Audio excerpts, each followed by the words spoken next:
Hello, everyone. Good morning.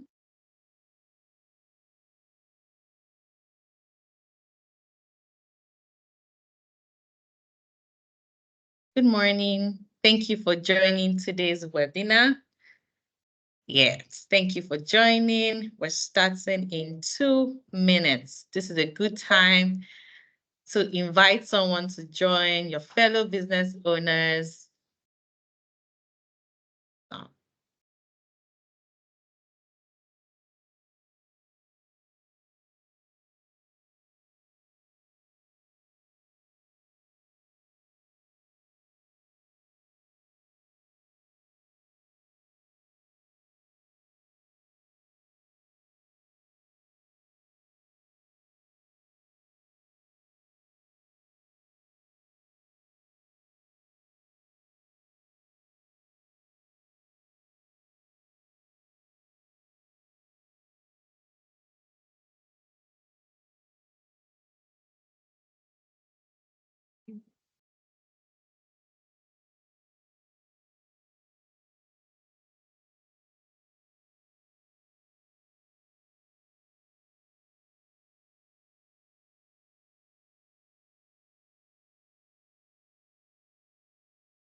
Oh, good morning, everyone. Thank you for joining today's webinar. I am your host. My name is Olarunke Aribishudade. Basically representing the Sparkle team, and we're here to connect you with business owners, right? You're here to learn about navigating your business growth, and you're here to hear directly from business owners who will share their direct experience, who will get to answer your questions, who will get to give you the exact tips that you need to know. So on this call, this is the right time that you want to invite one or two business owners. We grow by also, sharing what we know. So invite one or two persons to join this webinar right now.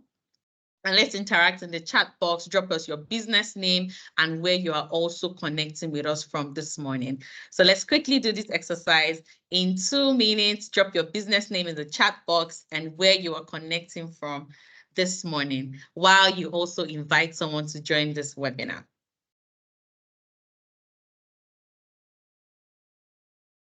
Awesome. Anyone in the chat box where you're joining from? I see a lot of people on the call. Thank you for joining. Oyindamola, thank you, Sarah. Emeka connecting from Lagos. We are thrilled to have you here, Emeka. Thank you for joining. Also, what are your expectations from this webinar? What are you looking to learn from this webinar? Feel free to drop in the comment section. Kayode from Lagos, lovely to have you on here. Thank you for joining.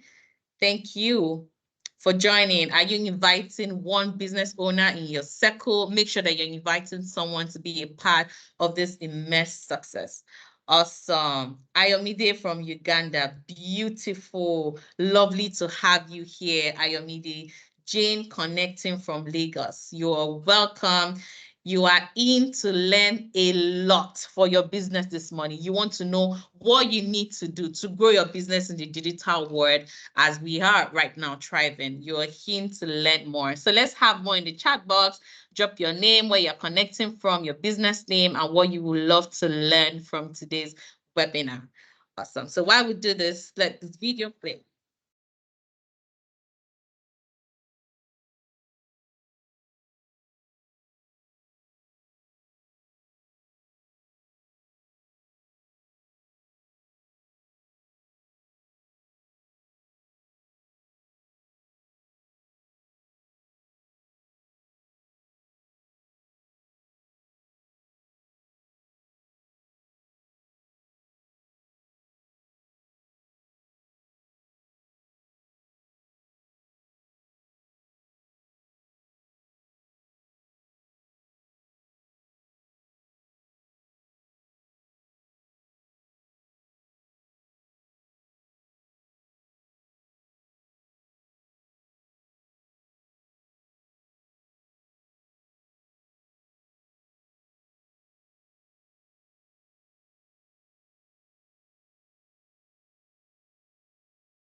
Awesome. Awesome. So I'm just going to check on again. If you're just joining us, you're welcome to today's impactful webinar. You're going to learn about what you need to do to grow your business in this digital age. If you're on this call this morning, it means that you're an intentional business owner that wants to know what you need to learn your business, to grow your business. You're an entrepreneur. You want to equip yourself to hear from fellow successful entrepreneurs what they did to grow in this digital age. So if you're joining us, please in the chat box, drop your name, where you're joining from, your business name, and what you want to learn from this webinar. We're going to start in a few minutes. Awesome. We have Ayomide Omar Empire Ventures. You'd like to learn more on how to navigate the complexities of Nigerian business environment. Beautiful. Thank you for joining us, Chris. Thank you for joining us, Kayode. Thank you for joining us, Owen, Suji,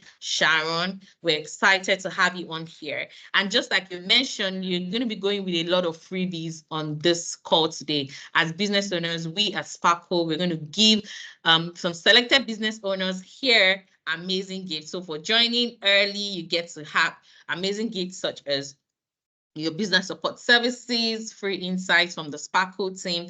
Just interact as you join here. Just interact as we join here. Beautiful.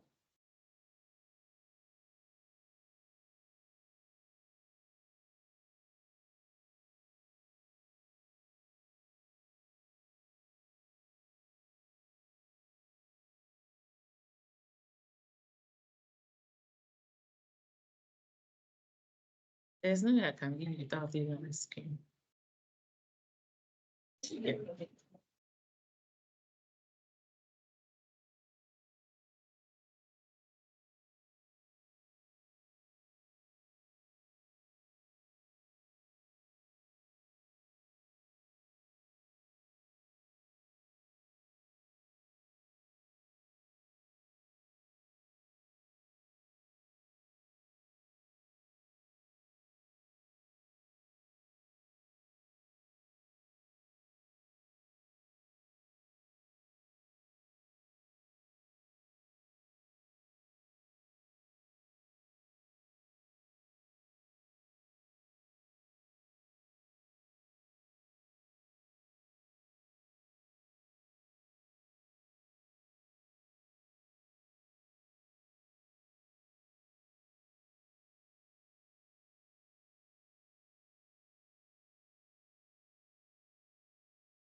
Awesome. Thank you again for joining. My name is Olaronke Aribishodade, and I am your host. I'm going to be taking you through this beautiful and impactful webinar titled Navigating Success, Growing Your Business in the Digital World. Now we have our speakers on the call, and I'm just going to basically introduce you to our speakers. We have three impactful speakers on today's call. Right, Mr. Uzoma Dozie, Abiola Ayanleye, and Omon. Yeah, so I'm going to go ahead to read their bio before we have them join the call. Mr. Uzoma Dozie is a leading figure in the Nigerian finance and business landscape with expertise spanning banking, technology, and investment. He currently serves as the CEO and founder of Sparkle, a mobile-first microfinance bank and technology platform focused on empowering Nigerian digital natives and retail sector. So this is Mr. Uzoma on the call. Thank you for joining the call, Uzoma. Yeah. We also have Ms. Omon on the call. Omon is the founder of the Dew Center, a holistic wellness center based in Lagos, an award-winning international interior designer. Omon has been featured in British Vogue and County and Home magazine in UK. She is a life member of WIMBIZ and has served as the president of the Interior Design Association of Nigeria. Omon currently sits on the board of various SMEs and non-profit organizations. We are thrilled to have you on the call today, Omar, and we have Abiola on the call. Abiola is a seasoned social media and digital marketing consultant with expertise in business development. She is the CEO of Just Paint Nigeria Limited, a paint and sip team restaurant in Lagos, fostering creative environments where people connect over arts and food. Abiola is currently pursuing an MBA at Warwick Business School and is an alumna Babcock University. She actively engaged in learning and development initiatives, focusing on digital marketing and communication. Thank you all. Abiola, Uzoma, and Omar, these beautiful and experienced business owners are going to share with us in a few minutes on this call what they've done to navigate success in their businesses. They're going to share with us what you need to learn growing your business in the digital world.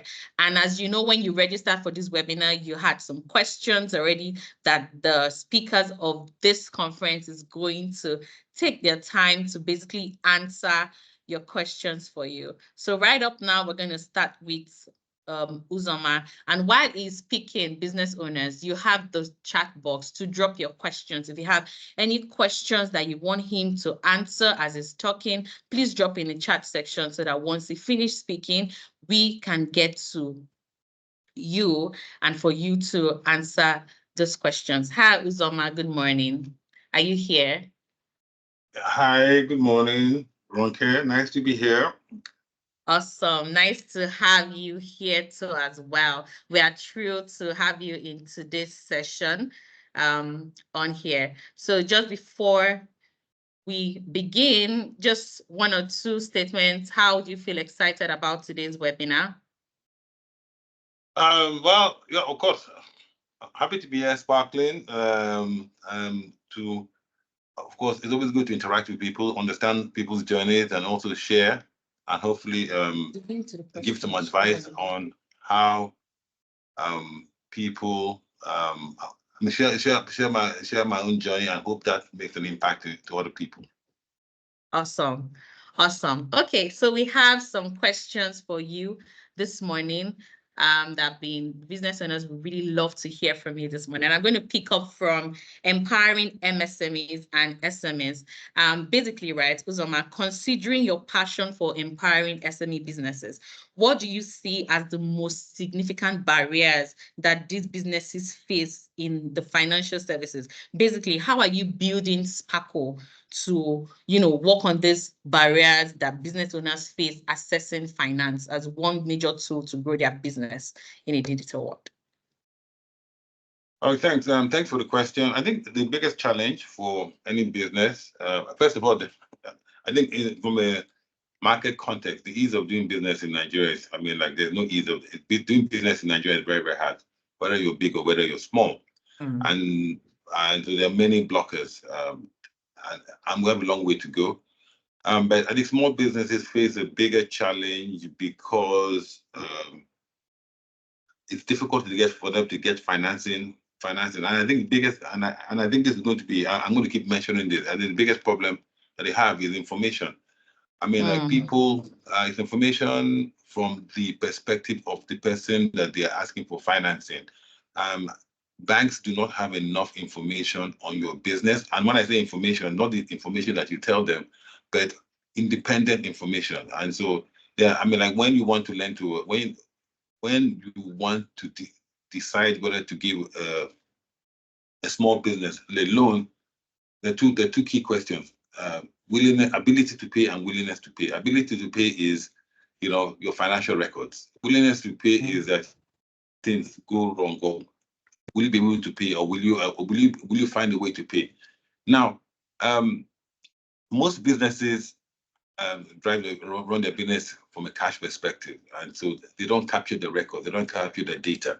Now, when you don't capture data, so like the only way, for example, for me to determine today as a normal bank, for me to determine if your financial capability is to look at your statements. Now, of course, the problem with statements is that, one, if you're not doing your business with me or you're doing your business with somebody else, then I can't trust that data, right? Because in banking for 25 years, and I've seen forged information, forged data, manipulated data, statements, and so information. Information is very, very important for us to make decisions, and that is what small businesses do not do very well at doing, keeping their data, and that is because they also don't have that infrastructure to do so. It's expensive today to do that, and so one of the things we're trying to do at Sparkle is to make it easier for customers to capture the data. I believe that the future is digital, because it is digital. And let me just define what digital means. Digital means paperless, contactless, and cashless. And so it is like, as a business today, you want to try and be as digital as possible, and that means you want to try and use as less cash, as less paper, and as less contactless, but primarily cashless and data and paperless. And why do I say that? Because when you use cash, you may lose data. When you use paper, you may also lose data. And it is data that is the fuel for information and insight into your business that you will give to people to say, okay, based on this information, I think you're a good business. And so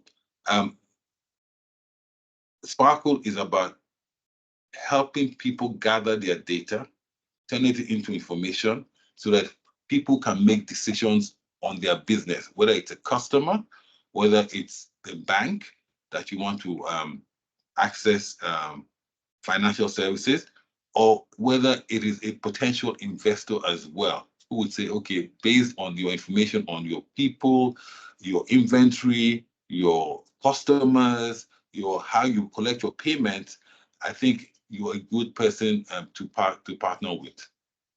And I'll stop there for now. Awesome. I think you really, really answered the question in an holistic way, because you basically just let every business owner know the importance of going digital, having everything that they need to have to make sure they have, the data that they need for their business to grow, which leads to the second question, which is centered on leveraging data for strategic decisions. Now, you just explained the need for a business owner to basically have the footprint of every single thing that they need for their business. How can business owners look into this data to make the right decisions? When they are looking at data, what should they focus on, right? You've collected all of this information, you've now grown your business digitally. How should you interpret this data to help you make the right decisions? Well, okay. General question, but I think it depends on the context. So what type of business it is and what you're actually trying to achieve. And so you collect, so if you take, let me use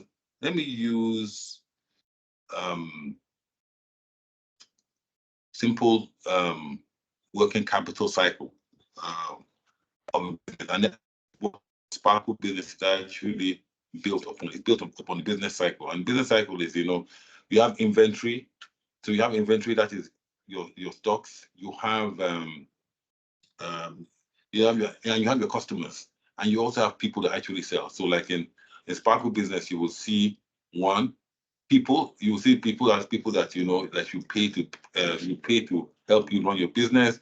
You have your inventory, and that is a list of your stock, what you're selling, or the services that you're providing and the pricing.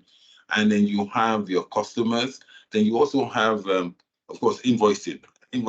Now, of course, when I'm looking at, and let me just use Sparkle as an example, but that is my small business. When I use Sparkle business, what the data I look at, first of all, the most important data as far as I'm concerned is who your customers are, right? Who your best customers are, right? And so you look at customer information and who's paying you, so because those are the customers you don't want to lose. You also look at cost, and your cost is based on your inventory. Well, how much is it costing me to provide these services? Because you also we're in a market today, and inventory is actually a very, very key thing, especially in a market where we have high inflation. Inflation today is about 25, 26% per annum. And then you also have, of course, a currency that is fluctuating from a dollar perspective. So depending on whether your inventory is local input or foreign input, that's one cost that you also want to continue to look at, and then determine how you want, whether you need to move them out very fast, or you can actually keep them. Because inventory can be a store of value, but it also can be diminishing. It can also be a diminishing liability to you, depending on when you bought it and when you sold it and what the price is in the market. So you look at those data. You also look at trends. Trends are very important. Like how is my business growing? So if your business is growing, if your customer base is growing and your numbers are growing, then so it helps you understand, and then also who are the drivers of that business. In Sparkle today, we will also look at, and believe me, the more data that you collect about your customers, right, the better that you know about your business. It's as simple as that. So is it male or female? Is it what gender, what location? You look at all these data, but that data actually matters. Before it was how many customers do you have, right? Now today, how many customers do I have? What type of customers are they? Are they male or female? Are they Gen Z? Are they Gen X? Are they Gen Y? What days of the week do they buy, sell? What is the peak days? What is the peak time? So you can actually plan resources around that.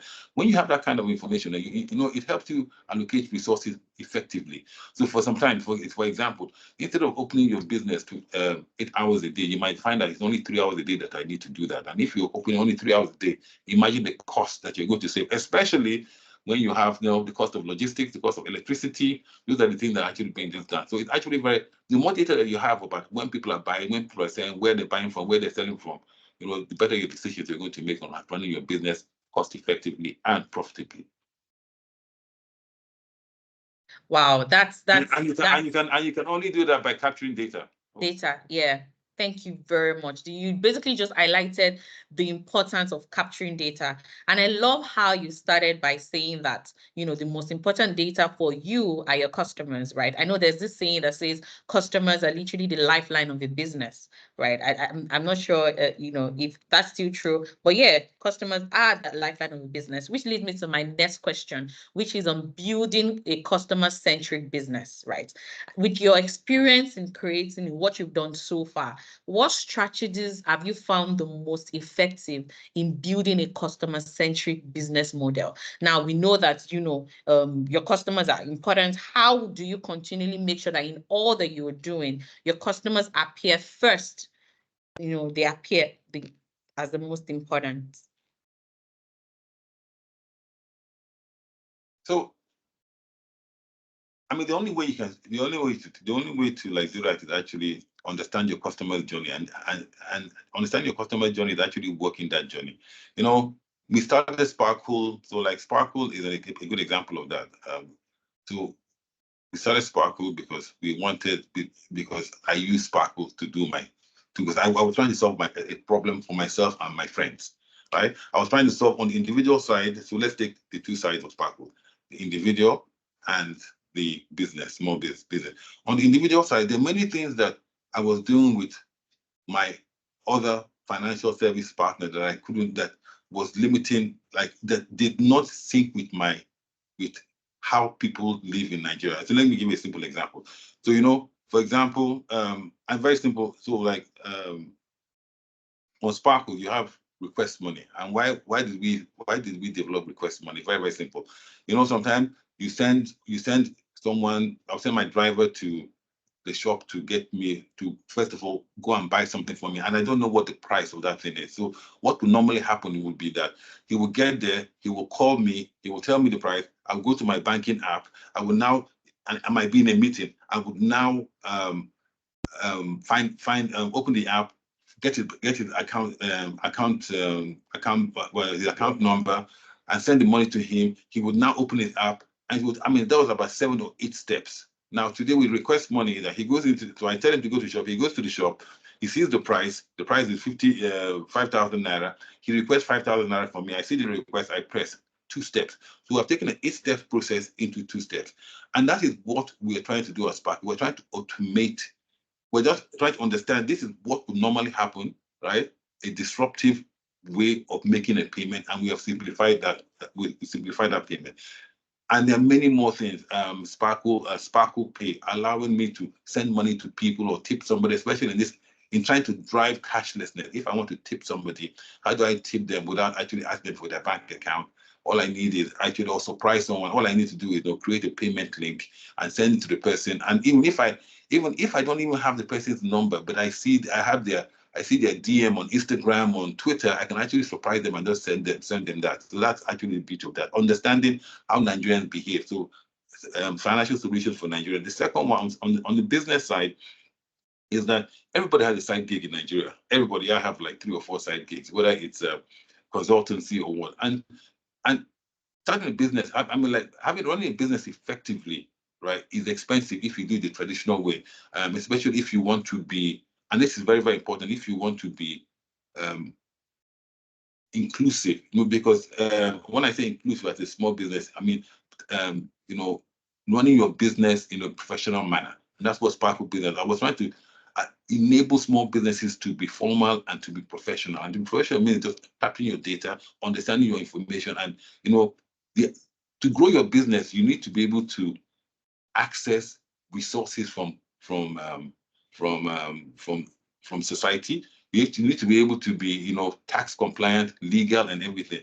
And so we want to like help small businesses or people who want to start their business start one professionally in a very cost-effective manner and run 2 or 3 businesses, which people do easily without relying on too many people. So, if I had one person, so Sparkle, if you go to Sparkle Business, you will see that you can run your business by yourself. If you had your employees, so you don't need an HR person, you don't need somebody to manage your inventory, you definitely don't need somebody to a salesperson at all. All you need to do is just key in the relevant data, and then you can run your business by yourself. Even from a tax perspective, your tax is actually computed as well. So you don't need these tax consultants as well. So that is how, because I saw how people were running their small businesses. I saw how I was running my small business, and I said I wanted to make life simpler for myself and other people. And so the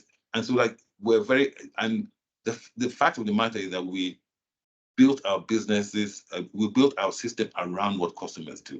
Most banks, what you find with most banks is that they buy a banking system, they try to configure it around people. We started Sparkle by saying, okay, who are our customers? How do they run their business?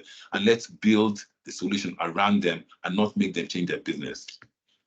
Yeah, beautiful, beautiful. I really love how you captured that, to say that if you're doing a business, it has to be something that solves the needs of your customers, not just what you basically want to do. And that's really amazing. While you were speaking, I know that some persons joined the call.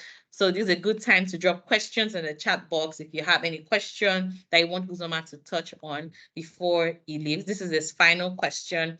We had a lot of people, while they registered for this webinar, they wanted to know how to deal with economic fluctuations, right? How can they manage fluctuations? How can they, basically do more with less? How can they, the economy is tough. What can they do basically to survive their business? How can they cut costs and pretty much all of that? So what do you have to say, Saba? Okay, so, and that is that's a problem that I think everyone is facing, whether you're a big business or a small business.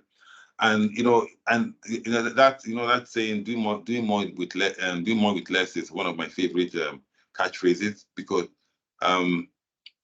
unfortunately people cost, right? People cost because when you hire one person, you're hiring not just the person. You have to think of you have to think about their welfare. You have to think of them, the optimum.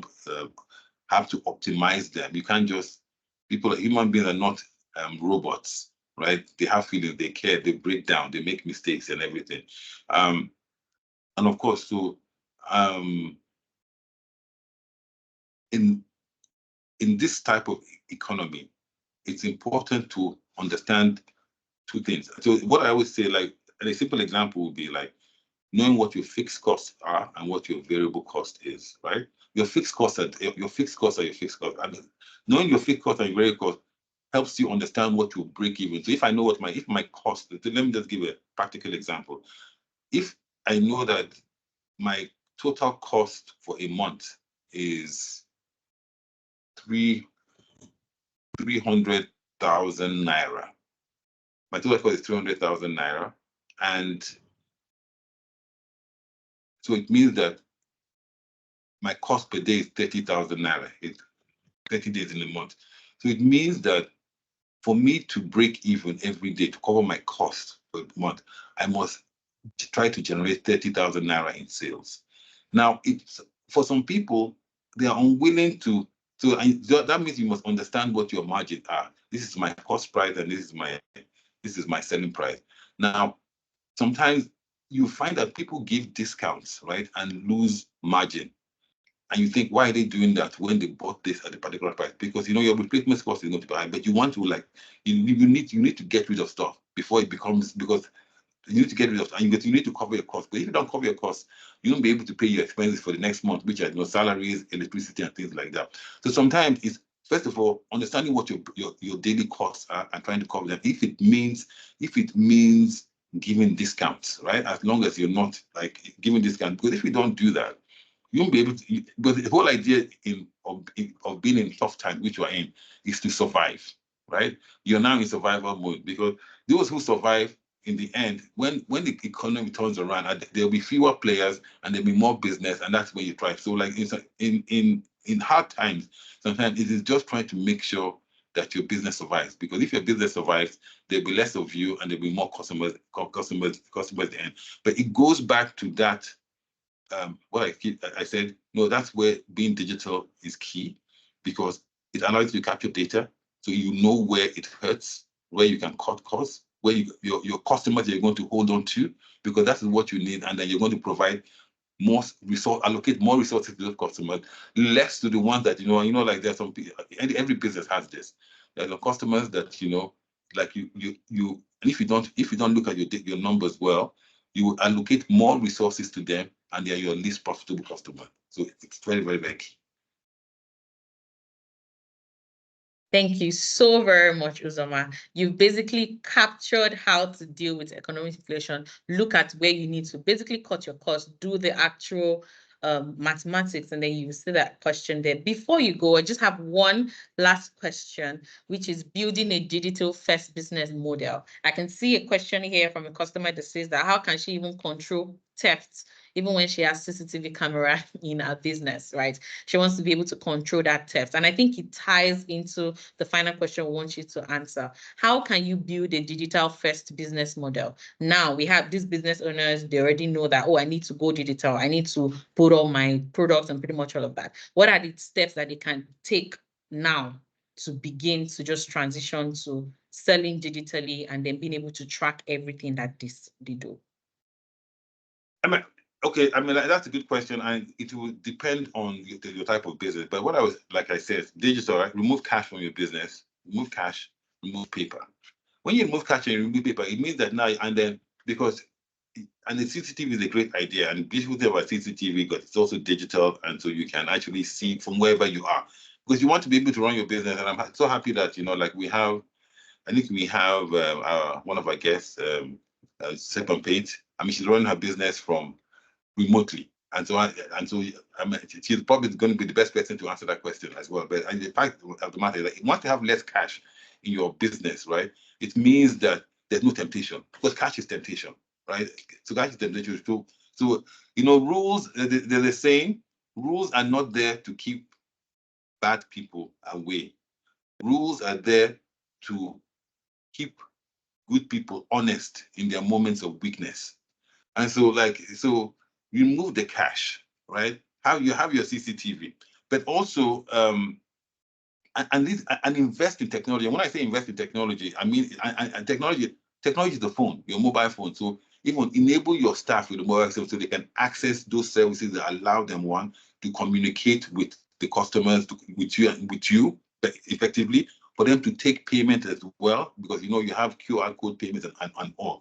So you have to, because instead of investing in things, in machines that cost money that you cannot even control and that does not allow you to be digital, you can actually invest in things that, one, they might feel a higher on cash flow, but in the long run, the total cost of ownership will be much lower. You remove what I would call operational risk from your business. Operational risk is that risk of human risk, human failure, cost of holding cash, cost of moving cash, and those things that you don't capture in your cost, but really affect your competitiveness in this digital world that we are in.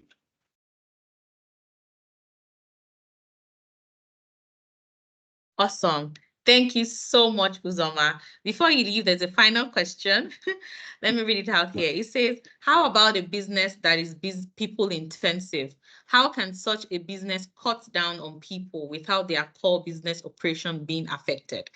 Some businesses can afford to cut down on people while others can't. Please share some suggestions for people intensive businesses. But well, I mean, like if they gave me the example of their business, then I would I would be able to help better. But I think what I would say here is that many businesses are going, so it depends on the business and so it will depend on technology. Let me give you a simple example. So a people intensive business today is the health industry. You go to a hospital and you see a lot of nurses, you see a lot of doctors, and you see a lot of professionals, and then you wonder, so that's a business that it's going to cut down, for example, but it's not going to cut down today immediately. So like we begin to see you begin to see some robotic technology being used to do operations in hospitals or even remotely that you didn't see before. So you didn't see before. Those things are going to come. But you have to understand where your business. I think what I would tell people is that, okay, you have to understand where your business is going to and how you're going to you're going to adopt to change it. Okay, and a simple example is the restaurant business. I remember before COVID, before COVID, um, before COVID, if you look at the number of people, number of waiters that you had in restaurants, there was quite a lot, right? Because they would do a lot of things. They would come, they would take your order, and then they would go to the kitchen, etc. And so you would think, how would you reduce that? Then with COVID, when COVID came, and also in Nigeria today, where the prices are moving every day, you go to a restaurant today, and what do you see? You see a piece of paper, you see a QR code, you scan the code, you order your food from there. The kitchen gets it, and then somebody brings your food to the table. So you have removed that interaction. You have removed like what 35% of your people. So depending on what your business is and what is the workflow of your business, and how can you, if it's people intensive, what are those people doing, and how can you eliminate some of those processes and make them digital? And that is and there are many ways to do that. But first of all, it's also educating. Like we're in a world where you have to unlearn and you have to relearn. And so it's what is my business, and then how can I reduce the people intensity or the processes? The process, if you understand the process, that is what happens. And all you have to do is like, and that's why I say invest in technology. Go to this is simple. Go to Microsoft Edge, or go to Microsoft, type in the browser, Copilot or will come out, and it will even give you suggestions. So today, in today's world today, all you have to do is ask. As long as you know your business, go into your PC, go to your browser, Edge browser, Microsoft Edge browser, and just ask the question, and you see a lot of help. In those days before, to get help, it costs you money. But today, if you invest in data, invest in a good phone, and invest, like, for example, in Microsoft or Google, like, you just have to know, need to know the question. I don't ask your ask people, but also ask the internet. Yeah. Thank you very much, Uzoma. Thank you so very much. Let's make this interactive. If you have other questions, you can raise your hand so I can unmute your mic. And basically, Uzoma has basically spoken to us now on how to take your business digital with data. That's one powerful way to grow your business, right? You need to be able to see what's happening, and this data is what will transform into the decisions that you need to make. And Uzoma has done a fantastic job to this. Thank you very much, Uzoma, for answering these questions. I'm going to go on to our next speaker, but if you want to ask a question on here, you can raise your hand, interact with the emoji, just so that we know that you're here. So on to our next speaker, we have Omo on the call. Okay, we have Tolu Moyo raising her hand. Hi, Tolu, before Omo goes. Your mic is unmuted. Is it? Hi, Tolu. Good morning.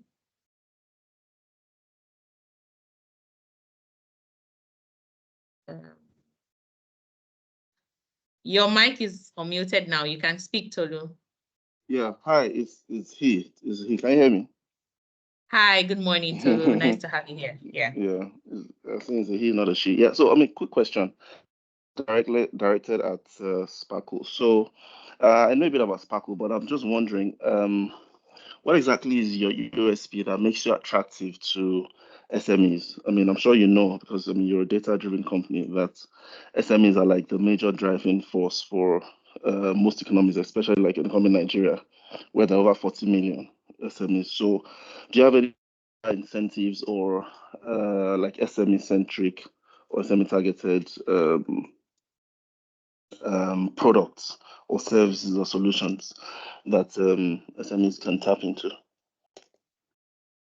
Okay, very simple. Thank you. Thank you for that question. And that's actually very simple to answer. So SMEs, that like I said earlier when I started, problem people don't people don't support or help SMEs because they don't know much about the SMEs, and SMEs don't help by providing that information to them because they're actually busy doing their business, and the cost of actually, so they don't have like, I mean, when I start my business, I don't want you can't start with accountants, tax people, HR person. You just won't be able to drive the business. So they focus on their core on their core business. Secondly, the cost of, and so those business support services are very, very expensive. So what we've done in Sparkle is not just provide you with a bank account. Anybody can provide you with a bank account, right?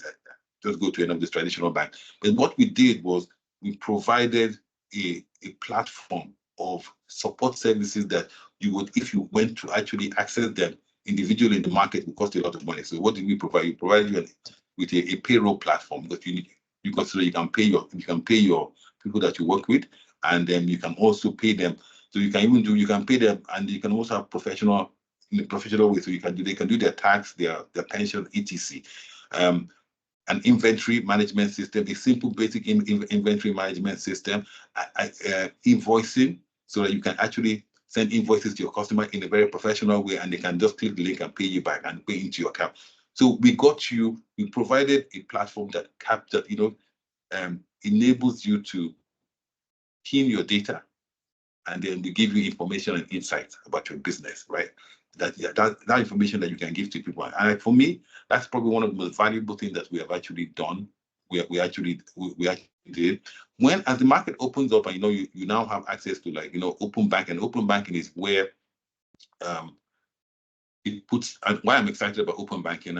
I advise people to read up on that, and just go to the internet again and just type how will open banking transform businesses, because what it does today, most people's data, or should I say history records, are in the hands of banks.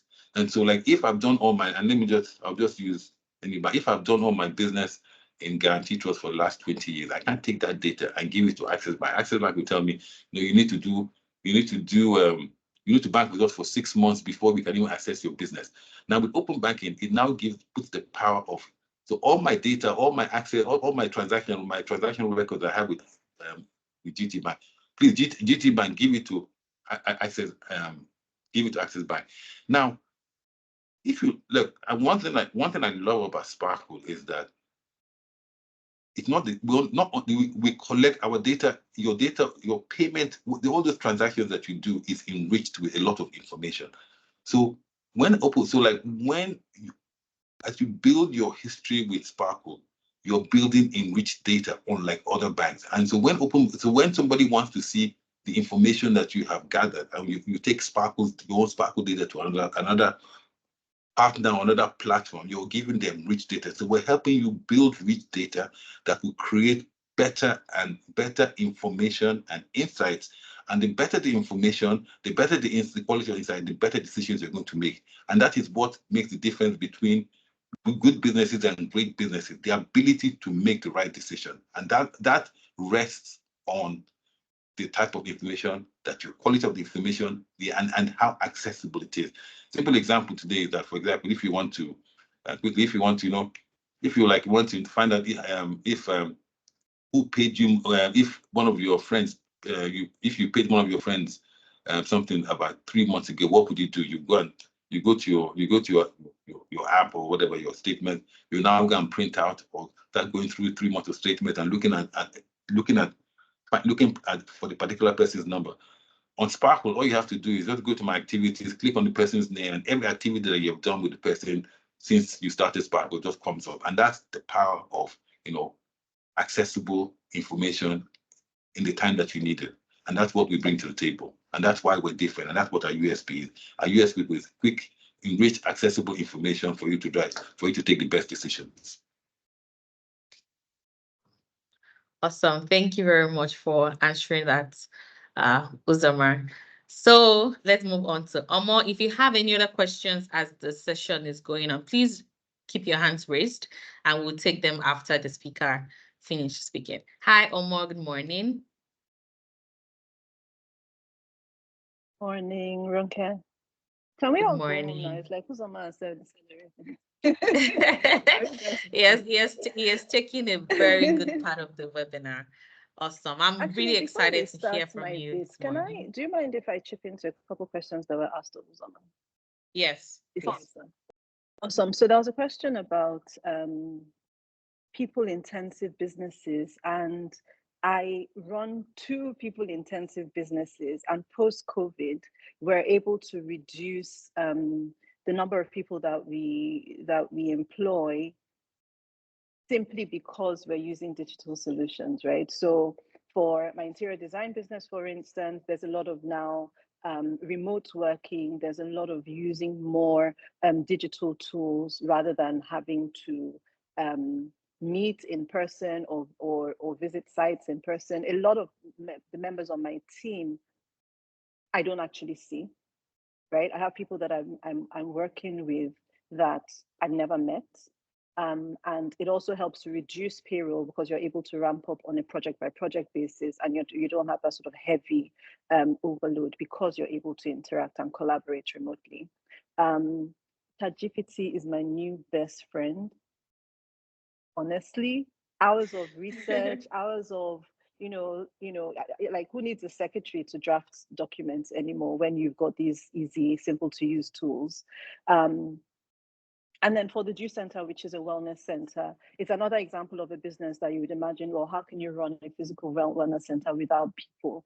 The answer is you can't. You need people always, but you don't necessarily need as many people as you traditionally would have.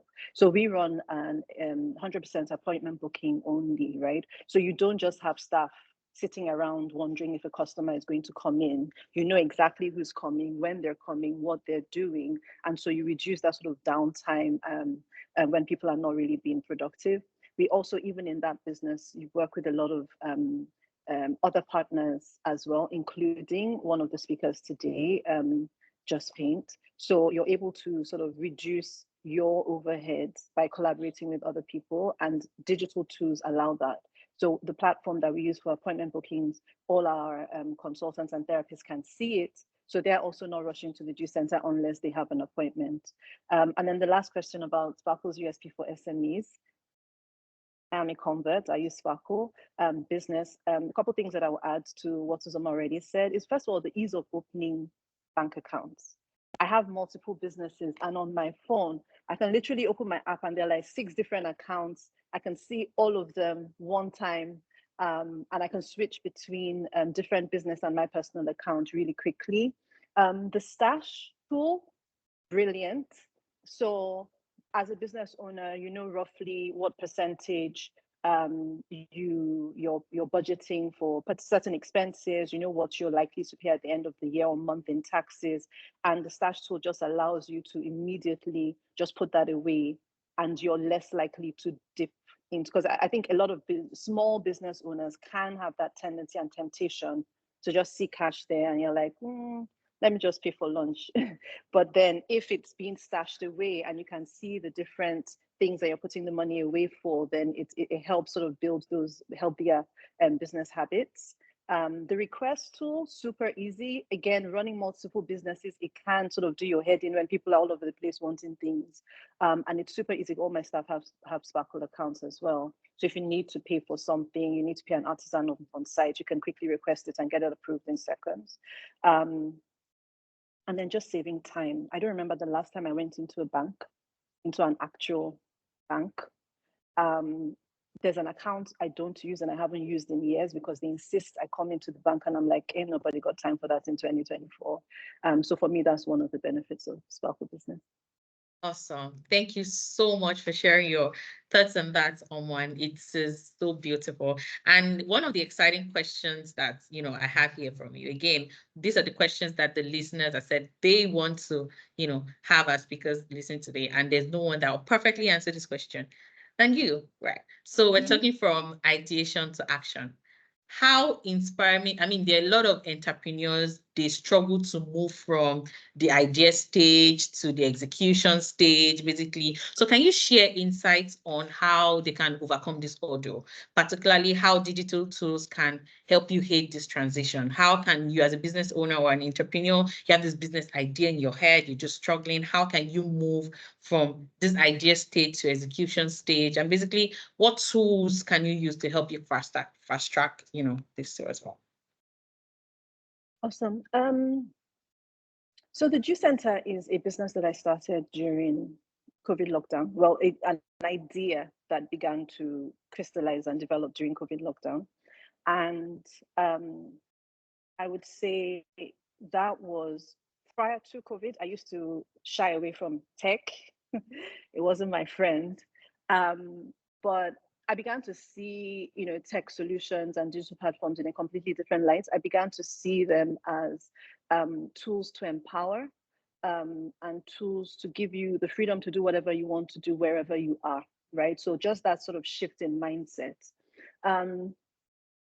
And these tools were able to allow me do all the research that it took to develop a new business idea, put together a business plan, put together financial models, share those ideas, bounce them off with people who are also locked down in their homes.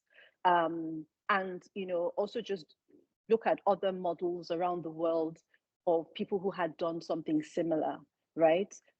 So just having those collaborative tools and those tools to share information. The company registration at the time was done, thank God. You're now able to register online. You don't have to go to Abuja or send anybody to Abuja for any of that.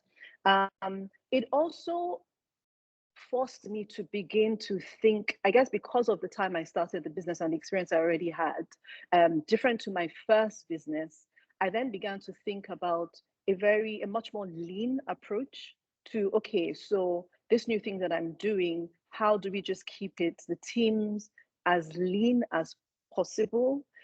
Even though we had a very broad vision of everything that we want the Juice Center to do, I also took a conscious decision to start with a few things first and begin to introduce them. Collecting data, as Uzoma mentioned, is also like really fundamental because it then means that I don't necessarily have to risk as much in terms of just trial and error. A lot of small businesses, you have an idea, you think it's going to work, you try it, you realize it won't. But being able to study the data, capture the data first of all, and then study it, allows me to take those decisions about. So the space that we started in, we knew that it was always going to be proof of concept, right? And we would gather so much data that when we then expand to a bigger location, more locations, which is the vision for Dew, we're not just trying it because of vibes. We're doing things that we've tried, tested, and proven, and the data shows this works, this is going to work, this is what people want, this is how many people are interested in yoga over Pilates. And then we're able to sort of assign us our resources in a more strategic way. And even, as we continue to grow, digital platforms are still very much our friend. Whenever there's a new idea that I have or a new product or whatever that we want to introduce or something we want to try out, we've got our online community where we put polls up and we ask them, we're trying to do this, what do you guys think? And so I'm now reluctantly an advocate for tech and digital solutions. But for me, it always has to be very simple. I don't like things that are complicated, and I do realize now that they don't necessarily have to be. Awesome, awesome. Thank you so much for sharing how you basically moved from ideation to action. It just showed how intentional you really wanted that to go. And I want to tie this next question to how you were able to, bring the attention of your unique brand. You were able to catch the attention of the British Vogue. Like, what innovative digital marketing strategies did you do that you can recommend to other businesses looking to improve their presence and improve their sales? What were the strategies that you put in place to give your brand the global recognition that it has today? I'll say that I am very conscious of the fact that I am in Nigeria, and I'm conscious of the fact that I am catering to a Nigerian market. But I never like to really think of myself as, for want of sounding unpatriotic, I don't like to think of myself as just Nigerian, if that makes any sense. I like to set my standards beyond, right? Even though I plan to live and work here, I don't want to be limited by here, right? And that's another thing that digital platforms allow you to do. I'm going to speak on, both brands that I represent. So for the design businesses, I'm able to collaborate with designers and other professionals around the world, even though I'm sat here in my Lagos home office. I'm able to, I write quite a bit, write articles and so on and so forth, and that can be published absolutely anywhere. For the Country and Townhouse feature, for instance, it was a Nigerian PR agency who had been engaged by a foreign PR agency to find talent in Nigeria. And they, just seen some of my work online and they wanted to feature. So I guess being aware of the brand that you're trying to build, being aware of the market that you cater to, but also being able to leverage relationships and platforms beyond these shows, and also being able to benchmark whatever it is you're doing against standards that are beyond the shows of where you currently are. Awesome. Thank you so very much. I love how you basically started with, you basically saw yourself beyond, where you were. You saw yourself where you wanted to, be, who you wanted to be. And, that inspired how you were able to grow your presence online. While Omo is still speaking, if you have any questions, please do raise your hand so I can unmute you to speak. I have one question for you too as well, Omo, on customer engagement and retention. So basically, right, I would sum this up to say, how can businesses use digital platforms to enhance customer engagement, how they enhance customer retention? Now, this ties into how you've been able to build your business based on strictly, they have to what's that word now? They have to book, right? And for them to book and do all of that, it means that you're actually having your customer data, you actually have your customers, retention. What strategies, how did you use digital tools to basically achieve this, to make sure that you still have your customers and you're growing your business basically? How did you do that? How did you achieve all of that? Awesome. So a lot of SMEs would start up either with an idea that is personal to them, something that touches them personally or has affected someone near and dear, or they're trying to solve a solution, provide a solution to a problem that they've experienced or someone they know or someone around them, right? So there's a lot of self involved in the business, whether we like it or not. And I, believe it or not, I'm actually quite introverted. And I did to start with, I think I was saying to one of my partners recently that this business that I started is a setup because I thought I could just disappear and then the thing would do what it does. A small business can be quite difficult to remove the personality, the person behind it from the business.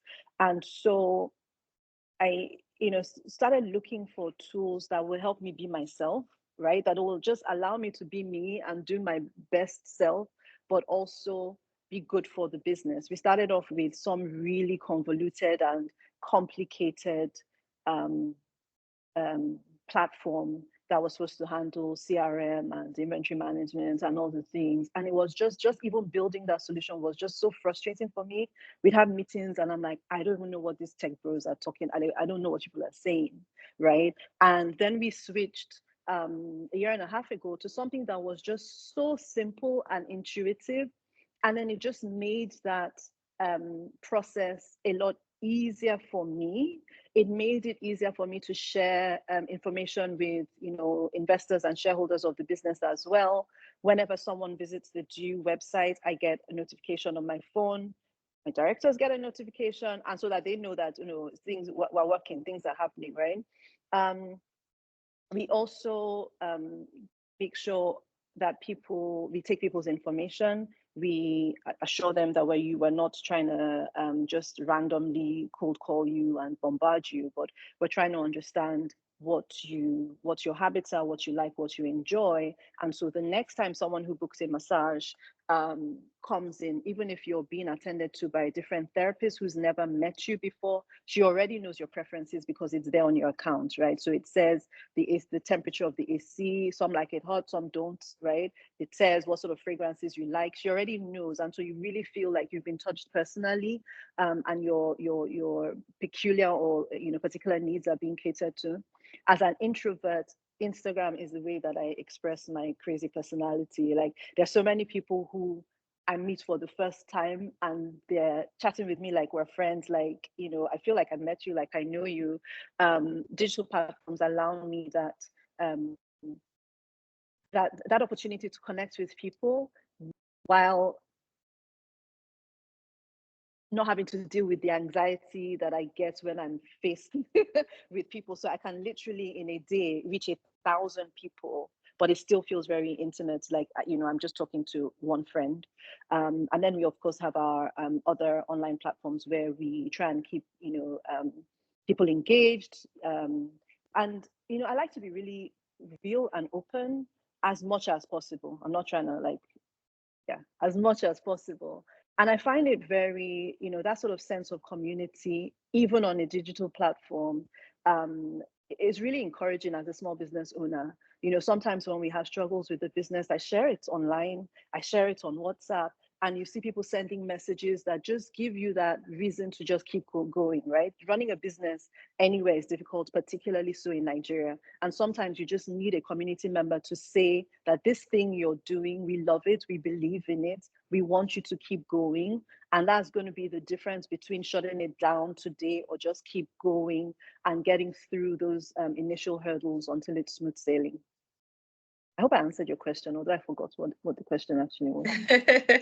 Yes, you did. You basically did. Basically, you touched on how you have the smooth solution that even records everything your customers like. And I really like how it's structured in such a way that even if you change your staff today, it is still literally documented, and you can achieve this because of the tools that you have that captured literally all of this information. And this is what keeps your business going. This is why I will visit Due Center today and I'll still have the same feedback over and over again. And with the same excitement, I can tell my friend with confidence that, oh, you keep getting the same experience over and over and over again.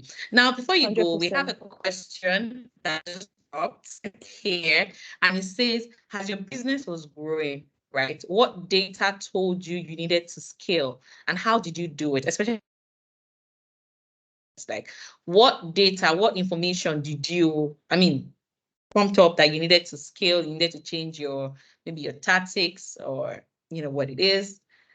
What data did you, Okay, so I will just ask that the business is still growing.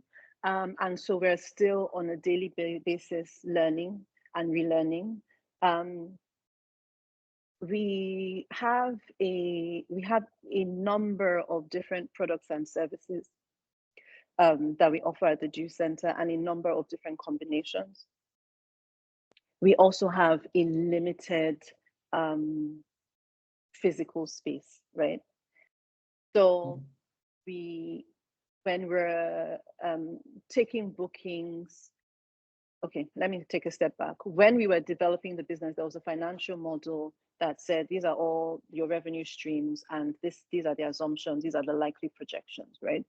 But as the business started and continue, and as it continues to grow, we're able to see which of those services are actually meeting the expectations, which, as much as I might personally love them, perhaps the audience is not as keen or perhaps not quite ready for. We have, when I say we, somebody else with tech and math skills, not me, have figured out how much each service takes, how long it takes, what's the different elements that come to it. And so even if I would ordinarily be making emotional decisions about what I enjoy and what I would like to offer at do, we're capturing data such as what are the services that are actually in high demand? What are your higher selling services? And how does that compare in terms of profitability and also the use of the physical space, right? We this year extended, we had some additional space that we hadn't used. It was just literally empty space, and we're like, let's watch for a year and see what people want. And so this January, we were able to then open an additional yoga studio because we found that that is one of the services that was getting increased demand. And then also things like group bookings and team bonding sessions and so on. So we needed larger spaces rather than smaller individual treatment rooms. So I was able to make that decision confidently to invest in converting that room into yoga studio / event space because the numbers showed there was a need for it. Also, in terms of the timing of classes, scheduling of classes, there was a new class we introduced on Monday, for instance, and just watching what are people booking and how often is that class being booked. I was very quickly able to say Monday is clearly not working for this particular class. We moved it to Tuesday, and I was in the class yesterday, and they were, it was literally full. It was, fully booked. And, so for me, the data was able to give me that information. And that way we're then able to allocate Mondays to other services that are not as, so for instance, we now allocated Mondays to our vintage club, which is our 60s and over. They're, retired and they have time and they can literally come out anytime, any day, right? So we're able to basically allocate our resources by studying what people want and when they want it. Awesome. I really love how practical that was. Look, I was going to say, I think that was a very great question that was asked. Yeah. Because when the question, when do you need to scale? And when you need to scale, determines on what is the cost of your business? And what's the cost? There are two questions you have to ask you. What's the cost of your business, and how much do I make per customer? And that will tell you how many customers you need. And so if your cost of your business is 350 naira and you're making 5 naira per customer, so you need to have at least 5 times. You need minimum of 10 customers. If you only have 2 customers and you cannot get more than that, then you have to decide on that business or decide on the products and services that you're doing. It's a very, very good question. And the answer is, how much is the cost of your business and how much do you make per customer? And that will tell you if it's time to scale or it's time to close. Thank you. Thank you for that, Uzoma. Really, really very insightful. I really love the practical answers given to these questions. Thank you very much, Omar. We'll move on to the next speaker now because of time. Hi, Abiola. Lovely to have you on here. Good morning. Hi, good morning. Good morning. Happy to be here. Morning. Awesome. Really good to have you here. Right. How is the weather over there? Coping, it's fine. It's spring, so it's not so bad, Awesome. Yeah. Awesome. Thank you so very much. We had questions from our participants that wanted to hear Abiola particularly, answer. And I'm going to touch on the concept of your business, right? Paint and Sip that literally grew to where it is today and basically striving, right? I'm going to touch on it from a growth and marketing strategy position. Now, you've managed to grow a unique business concept into a thriving destination in Lagos. Like, it's grew from a business concept to an actual thriving location. Now, what are the key strategies you would recommend for a business owner looking to differentiate themselves in a crowded marketplace?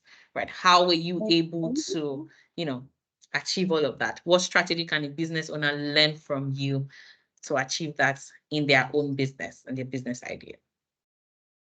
Yeah, so like you said it all, when Paint and Sip started, I think sometime during maybe before COVID and like blew up after COVID, it was not a saturated market. And then now we know that there are a lot of like paint and sip businesses everywhere, cut across, not even just Lagos, but Nigeria. And that's how most businesses, starts from the blue ocean and then turns to red ocean. So one of the things that you have to do is define your USP, like what is the value proposition, what exactly is that thing that your business is offering that other businesses aren't. For my business, I would say is the fact that we have a restaurant. So it's like a paint and sip themed restaurant.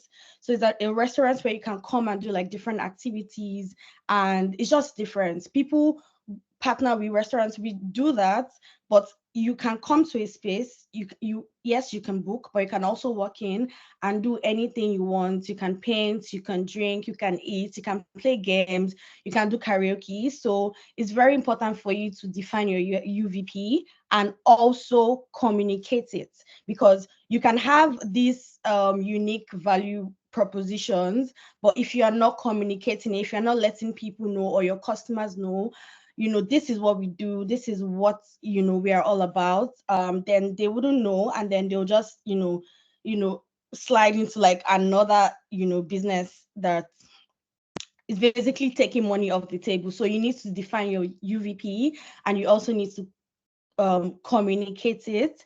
One other very important thing I would say is to focus on your social proof. I've been in this business for about 3 years, 4 years, and it should count for something. So you shouldn't just let the new players now seem like they are doing better than you, because you have people, you have customers coming in. So you have to focus on your social proof and leverage on reviews and testimonies to get as much people, as much of your customers who enjoy your service. Encourage them to give their testimonies and like, okay, I came here, I enjoyed this place, this is what my experience was like, this is what the service is like, this is what the product is like. So it's something that everyone or every small business owner can apply to their own business, and just focus on social proof and let people know, okay, this is what we're doing here, this is the experience, and this is why you should come here, essentially. So I'll say that.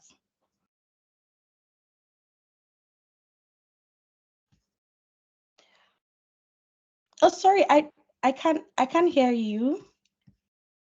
Awesome. Thank you so much. Can you hear me now? Okay. Yes, All I right. can hear So you thank now. you so much for answering beautifully well, which also ties to your next question. I love how you were able to say that. I mean, as you're working on your business, actually show your social proofs. Now, your next question is basically centered around how do you boost your presence online, right? As a business that is doing these innovative things, going beyond what everybody is doing, you want to do the extra work. Now, how do you boost your presence online? What are the tips that you want to share with the business owners to effectively put their products, or their service out there to differentiate themselves? And I would say consistency, right? Because, what I'm saying now, a lot of business owners already have their online presence and all of that. How were you able to achieve it consistently, to get the right feedback, to make people identify you as the key player in your industry? What do you have to say for that? Okay, so the first thing I'll say, most business owners, especially when they're small and growing, might not like to hear, but it is through content marketing and paid ads. That's like the first way. And when I say paid ads, it doesn't have to be anything crazy. You don't have to be spending hundreds of naira like every month. but just allocate some part of, I mean, like, you know how much you're making a month, and you know, as a business owner, you should be able to reallocate some of this, you know, profits back into the business. So that's where the paid ads come in, and also content marketing. So you should be able to like tell your brand story.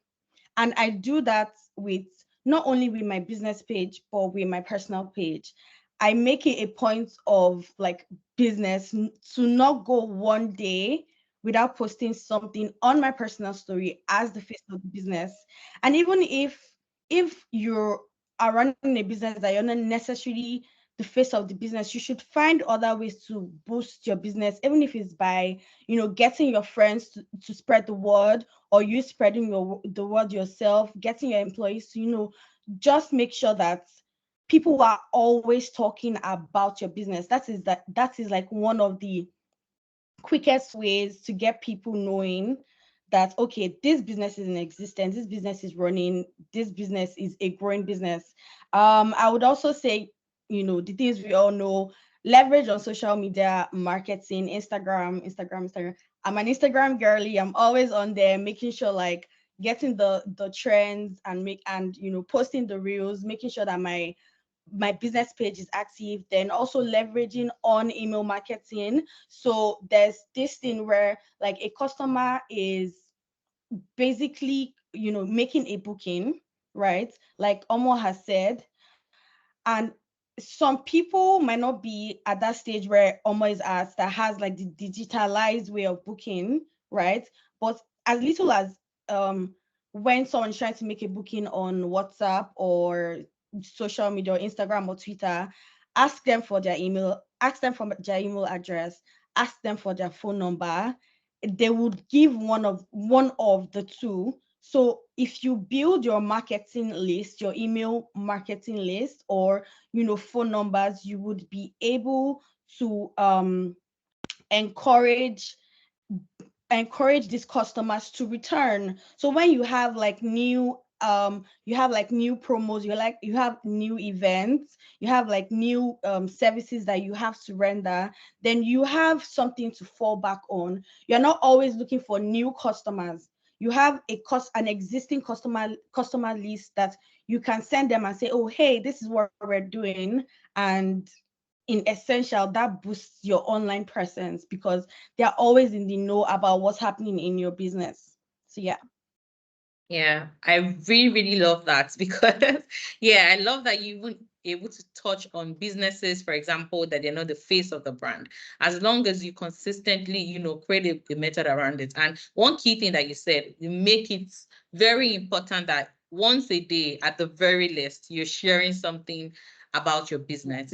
It's you know, an effective way to boost your business online. And you know, you're doing well. We're learning from you, which leads me to a very interesting last question for you, because as it is right now, we know that you're currently running this business from the diaspora, and it is still as if Abiola is physically present in their business today. I know there's this common thing with a lot of business owners to say, oh, my business cannot survive without me being there. I need to be there. I need to do this. I need to do that.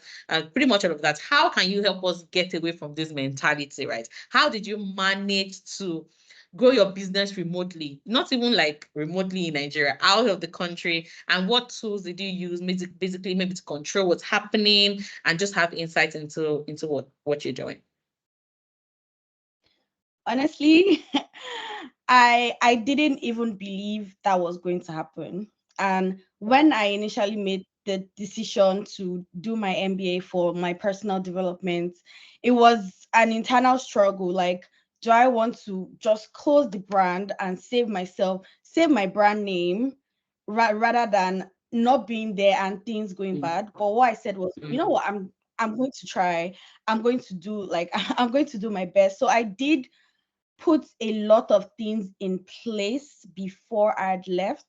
Um, I I put a lot of things in place before I left. There was a lot of delegation going back doors, and then in this digital age, what I would say is just being online and just being able to reach out to people who are not like here with you is such a blessing. So like there are ways you can, there's like, I mean, there's email, there's a basic email, there's basic WhatsApp, FaceTime, and that has been really helpful. And one of the major things I would say has definitely been financials. I mean, someone asked, oh, how do you stop theft, or like how do you reduce like people stealing, like, you know, and it's just, if you're digitalized, like no one is paying cash. There's already a no cash rule. And that's the thing. When it comes to business, you want to please your customers, right? But you also have to be firm with your customers. So if you have terms and conditions, your terms and conditions are your terms and conditions. You have to stand on business and stand firm on that. So that is the first. I handle all my finances from here. Happily, there's a Sparkle card. So there's a Sparkle card that's, you know, in short, they misplaced one, and then we got one requested and they delivered it again. So there's a Sparkle card for my procurement manager who buys things, inventory. So that has been really, really helpful. And Sparkle Business has generally been really helpful when it comes to like helping manage my business. I can easily pay salaries. Oh gosh, it's salary week, guys. Okay, that time is here again. But it's just made everything really easy. Like I can just, you know, go to my people on my Sparkle Business and then just say, okay, pay salaries, and it's done just with one click of a button. That has been really, really helpful. And technology has been really, really helpful as well. Having to like schedule emails, having to like even schedule posts, help my content manager, you know, say, okay, you can just schedule posts. You don't have to be there 24/7 handling everything. It has been amazing. I'm not saying it's been like swiftness, no stress. I mean, it comes with stress and everything, but I mean, we have to do what we have to do, and technology has definitely made it easier. So yeah. Awesome. Awesome. Thank you so very much. I have two questions from the attendees for you. One says, how do you feel about collaborating with influencers and offering free services? Do you think it's good for growth on social media? Yeah, so that was actually one point I had as well. Collaborating with influencers is very essential for growth, but you just have to know who you're collaborating with. There's some people who, not like they're quote unquote bad influencers, but they might not just resonate with your type of brand. If you're running a lifestyle and health brand, um getting an influencer from sports or entertainment is very off. So you have to be really like cautious about who you're partnering with. And also there's some low hanging fruits that there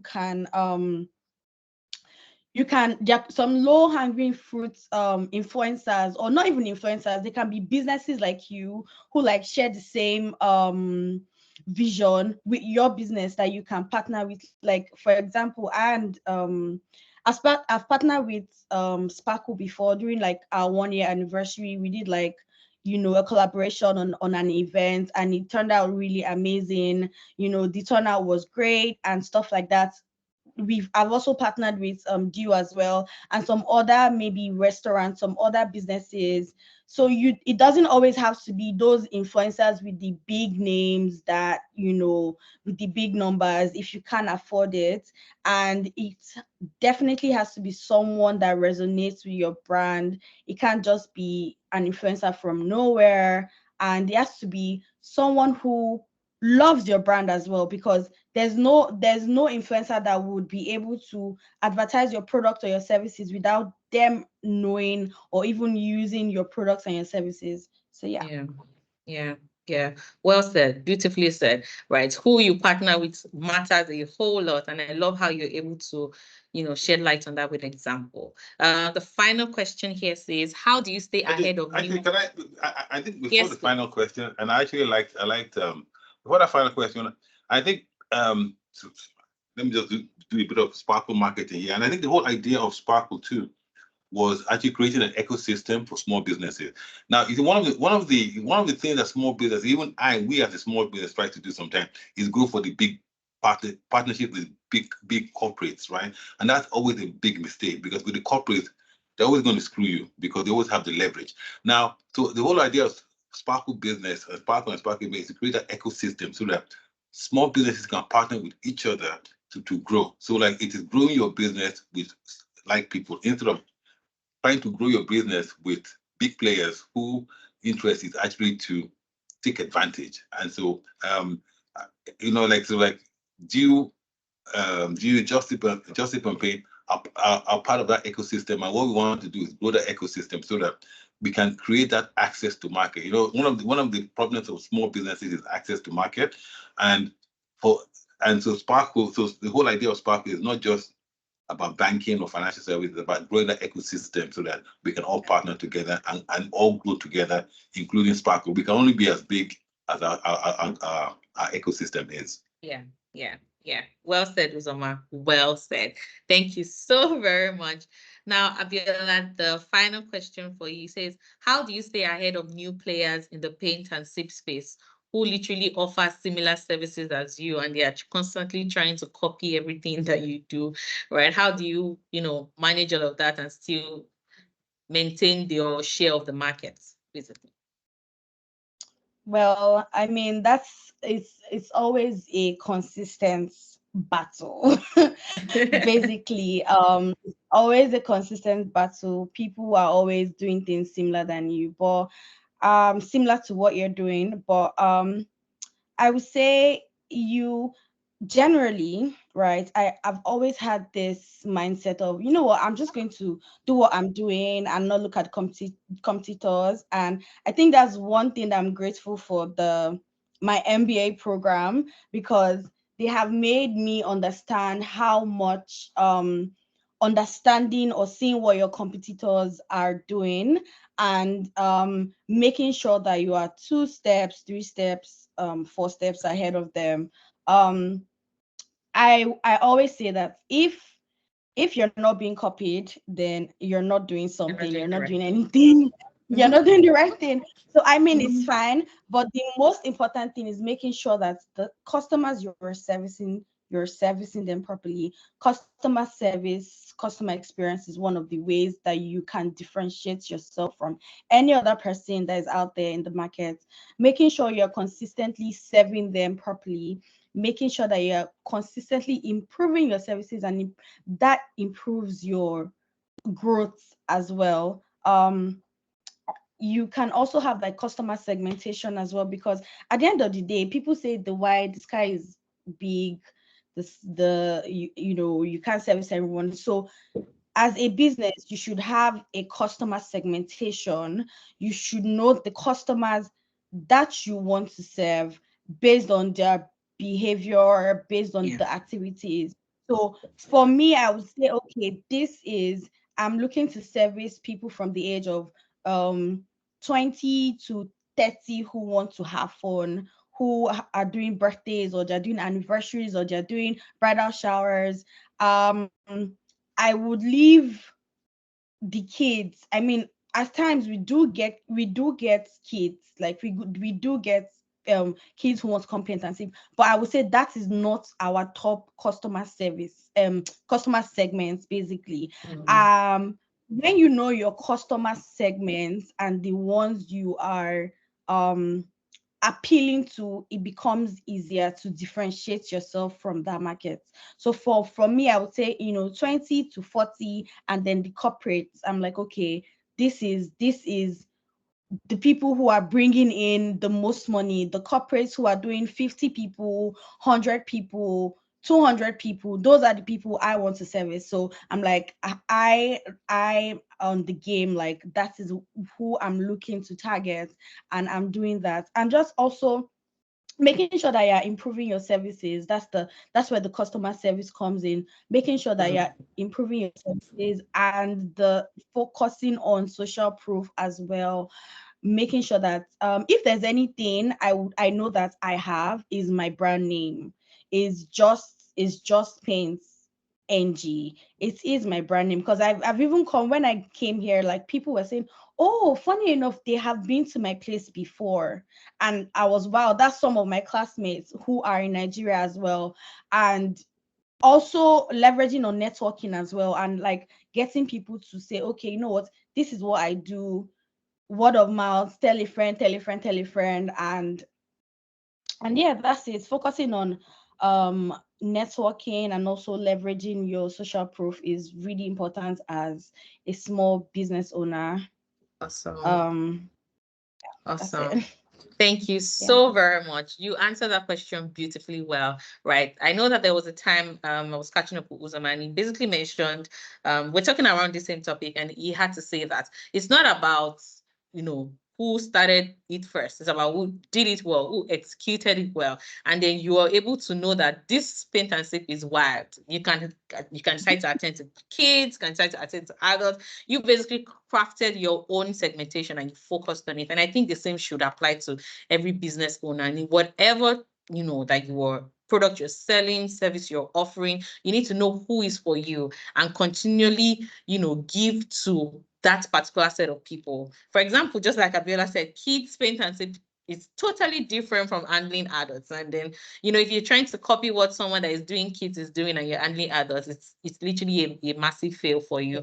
I really, really, really, really love that. Thank you so very much, Abiola, for this. And everyone on the call, thank you, right? You've heard from all of our speakers. You've heard from Uzoma, from Omon, and from Abiola, how they've been able to navigate success. And I think one key thing that you would hear from all of them, what resonates with them, is how they basically kept their business data going, right? We heard from Uzoma, who basically went on in-depthly to show you what you need to do to, manage your business data. How can you make sure that you have, accurate data? How you keeping sure, tracking your digital print of your business, eliminating cash, going paperless, so that you can see, clearly what are the steps that you need to, do in your business, and pretty much all of that. You heard with examples how Omo basically, described how she basically, with the use of tools, she's able to manage her business entirely. They're able to document what customers are doing. So in this time, you basically need to now ask yourself, now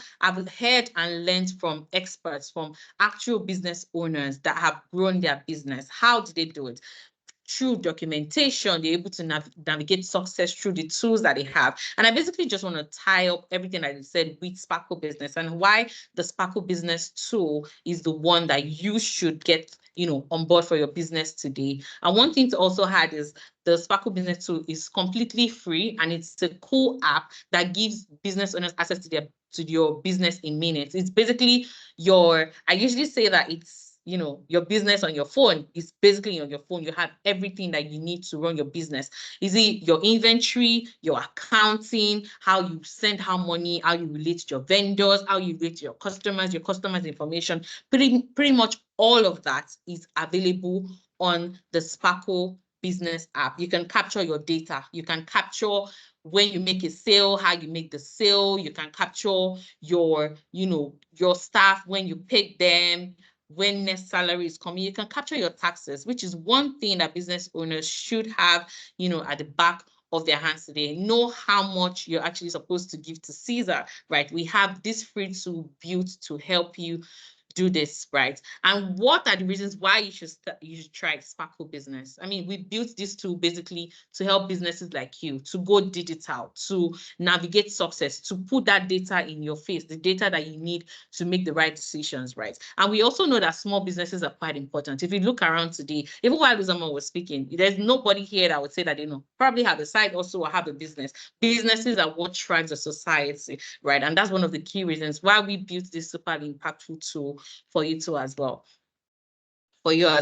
And then we put everything all together. You can manage your inventory, you can manage your invoice, your people know who is coming to your business, how much you're paying your business owners, and basically all of that. I have on my screen here the highlights of Sparkle Business, just so you can see how easy it is to manage your business. You can easily manage your employees, not just your business, your employees, your salaries, and all of that. If you recall, while Abiola was speaking, she made mention to, she has a procurement manager and she can manage what the person buys and, the amount that the person gets to spend and all of that. She was able to do that with the Sparkle cards, right? Because as a business owner, you can request a card on the Sparkle Business app for each of your business expense. For example, you have a procurement officer and you don't want to give them excess money, maybe to go to the market. You just request the card. You fund that card with the exact amount of money that they need, and you're able to track each of their expense and basically all that they do, right? These are some of the things that we've been able to help you digitalize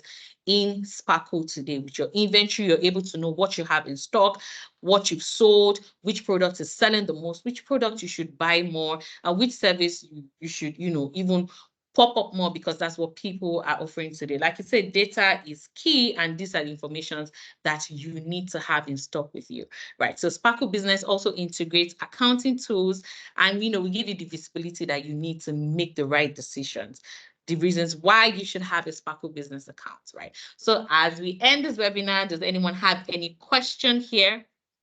As well, if you have a question, you can raise your hand. But while you're here, you can go ahead to scan the QR code on your screen to download the Sparkle app, set up your business. Don't leave this webinar without taking the action that you need to take. Remember, this tool is free, and all you need to do is sign up your business today on the Sparkle Business app. Going digital is the key that you need to grow your business. Putting your business digitally is what you actually need to grow your business. Let you have access to your business. You're able to read how your business is growing and pretty much all of that. There's a QR code on your screen for you to scan to download the Sparkle app today to join the call. I'm going to hand over to my colleague, Oyinda. We said at the beginning of this webinar that we had some free gifts that we're going to give out, and just to, appreciate business owners that joined today's webinar. Oyinda, over to you for the insightful session.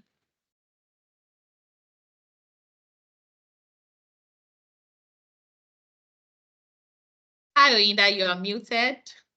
Your mic is muted. Oh, my bad. Sorry. Good afternoon, everyone. Thank you so much, Ronke, and thank you to our speakers. It's been such an insightful session. I've learned so much in this, over the hour, and I'm ready to take it on for my side business as well, and to just even implement it at Sparkle here. So we've been paying attention to everyone that joined, and just as a way to say thank you and to welcome you to the tribe, we'd like to give away to the first 3 people that joined. So I don't know if they're still on the call. The first 3 people that joined. So I don't know if Tunji is still on the call. Tunji, are you still on the call? Please, can we check to see if Tunji is still on the call? So Tunji was the first person to join. Thank you, Tunji. Congratulations. Just send us a message and we'll send you your gift immediately. And then Jumoke Ventures. She's still on the call. Jumoke Ventures. Okay. On the call. Can someone please unmute Jumoke Ventures?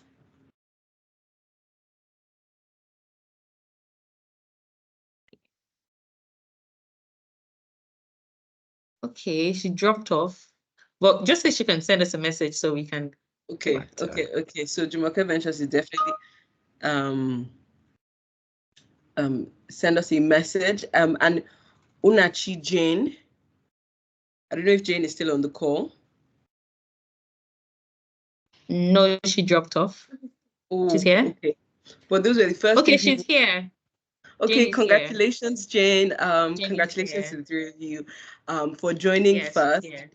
And you guys have won data to essentially help you run your digital business. So please just send a message in the chat box, and we will reach out to you immediately after the webinar and send you your gifts. Congratulations. And then also Tolu. I don't know if Tolu is still on the call. Yeah, he has a question. Yes. So Tolu was the first person to ask the question.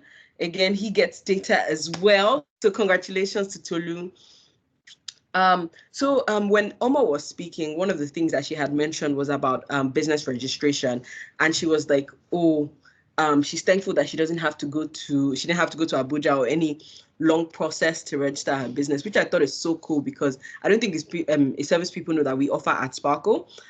So if you have a business but you haven't registered your business, please raise your hand.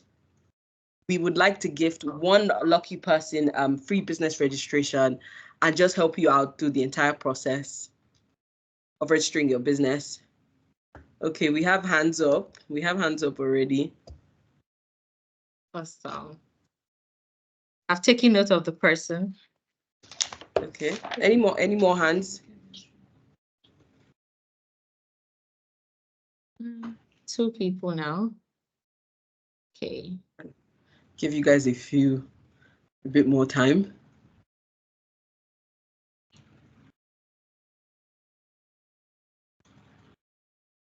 So we'll just help you register your business, onboard you on Sparkle Business so you can start thriving digitally and you can do so much. Like one of the things I love that Abiola had mentioned was collaboration. Like when you join the tribe, you can collaborate with other businesses within the tribe, which I think is something that is very fantastic now because even Omo mentioned it, that collaboration has helped with her business.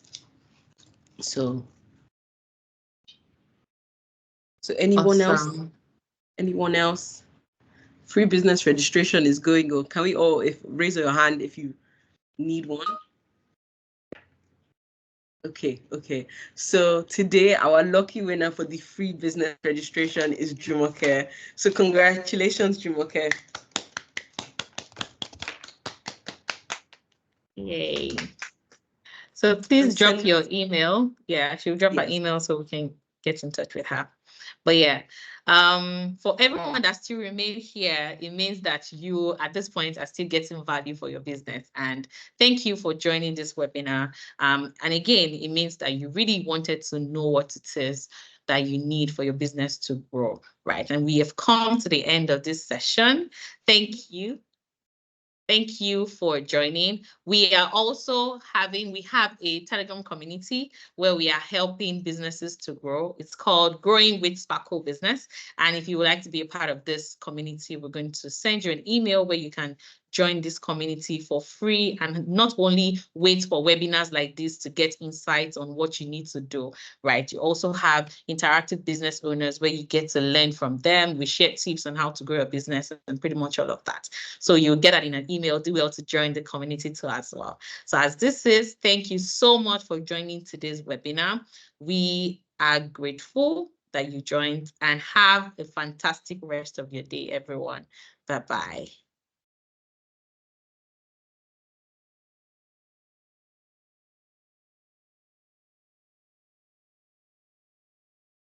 Bye.